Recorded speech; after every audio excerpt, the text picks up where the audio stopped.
درے رسول پہ چلتے ہیں. آؤ حضور کی بارگاہ. کہتے ہیں نبی پاک کی بارگاہ میں آئے, حضور نے چہرے دیکھے, کریم سے مسئلہ نہیں پوچھنا پڑا. میرے مصطفیٰ کریم نے فرمایا بھوک لگی ہوئی ہے تم تینوں کو, 3-4 دن ہو گئے. اللہ کے رسول نے فرمایا مجھے پورا ہفتہ ہو گیا ہے. سبب کچھ اور ہے جس کو تو خود سمجھتا ہے.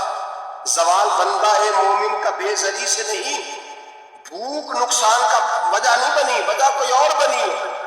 رشوتیں کہ جو بازار گرم ہوئے ہیں لوٹ مار کے, یہ روٹی کے لیے نہیں, یہ زیادہ کھانے کے لیے, یہ بینک بیلنس کے لیے گرم ہے. یہ لوٹ مار کا مقصد کوٹھیاں بنانا ہے, روٹی کا تو رب کریم کا وعدہ ہے. تو یہ روز روتا ہے شام کو میرا کاروبار کوئی نہیں, اصل میں کہتا ہے بنگلہ کوئی نہیں, اصل میں کہتا ہے کار کوئی نہیں, پنارو کوئی نہیں, روٹی تو اللہ عطا فرماتا ہے, اس کا وعدہ ہے. فرمایا حضور نے 3 دن بیت گئے, چلو. میرا بے تکلف صحابی ہے ابو الحسن انصاری, وہ بڑے نصیب والے ہوتے ہیں جن کو میرے نبی پاک خود کہتے تھے کہ تیری فلانی ذمہ داری ہے. اس زمانے کو تو کسی کو کہہ دیا جائے یہ تیری ذمہ داری ہے تو کہتا ہے یہ تو پھٹیکے ڈالنے لگ گئے, یہاں سے تو چھٹی کر دینی چاہیے. خوش ہوتے تھے صحابہ کہ ہماری ذمہ داری لگی. کہتے ہیں حضرت ابو الحسن انصاری کے گھر گئے, نبی پاک نے فرمایا بھوک بڑی لگی ہے کھانا لا. کہتے ہیں حضور نے اسے کہا تو اس آدمی کو تو وجد ہی ہو گیا. اس نے کہا میرے اتنے نصیب کہ حضور کا یہ کھانا کھلا. آؤ دیکھو دنیا والوں, آج جو سب سے زیادہ عزت والا ہے وہ میرا مہمان بنا ہوا ہے. فرماتے ہیں وہ دوڑے گئے, بکری اٹھائی, ذبح کی, بیوی کو کہنے لگے روٹی تیار کر. ادھر کھجوریں توڑی, انگور توڑے, کہنے لگے حضور آپ جب تک تناول کریں تب تک کھانا پک جاتا. حضرت عمر کہتے ہیں روٹی پک کے آئی, بڑا پیارا گوشت, بڑا اچھا سالن, بڑا خوبصورت خلوص والا کھانا. فرماتے ہیں میں نے بڑا ہی کھایا.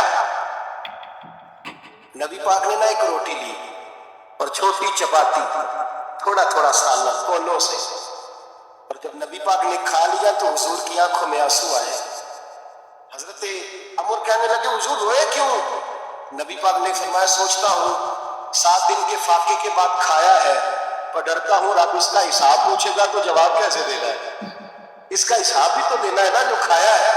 تو حضرت عمر فاروق کے ہاتھ میں کچھ چیز تھی, زور سے زمین پہ ماری, کا محبوبہ 7 دن کے بعد بھی روٹی کھائے تو حساب دینا ہے. نبی پاک فرمانے لگے عمر وہ مالک ہے نا, تو جب دیتا ہے تو حساب نہیں لے سکتا, حساب تو دینا ہے, حساب تو دینا ہے, تیاری رکھو. صحابہ کرام فرماتے ہم نے ارادہ کیا کہ آج کے بعد ہم پھر فاقے کریں گے. کہاں کھائیں گے, اس لیے کہ حساب دینا ہے. میرے بھائی وہ فاقہ کشی کرتے تھے, ڈرتے تھے. وہاں تو لوگ کھا کے بیمار ہیں, کھاتے جا رہے ہیں, سوتے جا رہے ہیں, کھاتے جا رہے ہیں, سوتے جا رہے ہیں. یہ بھی وقت آئے گا رمضان شریف کا, سویرے درس پہ آؤ کہتے نیند بڑی آتی ہے, سویرے 2 سپارے پڑھ کے سویا کرو کہتے صاحب نیند بڑی آتی ہے. فجر کے بعد ہی تو وقت ہوتا ہے اللہ اللہ کرنے کا, سحری کا, کھاتے جا رہے ہیں, سو. لوگ جماعت سے نماز نہیں پڑھتے سو جاتا, جماعت کا ثواب چھوڑ کے سو جائیں گے. بھائی رمضان مبارک میں فاقہ کشی کی ٹریننگ ہوتی ہے, فاقہ کشی کی تربیت لے رمضان میں, روکے اپنے آپ کو, تربیت ہوگی. اور ہمارے صوفیاء فرماتے ہیں جو زیادہ کھاتا ہے اس کا نفس اس کو زیادہ پہ مائل کرتا ہے, خواہشات نفس پیدا ہوتی ہیں. میرے نبی پاک علیہ السلام نے جوانوں کو حکم دیا ہے یا معاشر الشباب, او جوانوں. یا رسول اللہ کیا حکم ہے؟ فرمایا یا نکاح کر لو اگر طاقت ہے, نہیں طاقت تو روزے رکھو. حضور روزے سے کیا ہوگا؟ فرمایا تمہارا نفس کچلا جائے گا, شیطان وسوسہ اندوزی نہیں کرے گا. آج نوجوان بڑھ بڑھ کے کھاتا ہے, بہت زیادہ کھاتا ہے, کبھی اس ہوٹل سے کھاتا ہے کبھی اس ہوٹل سے کھاتا ہے.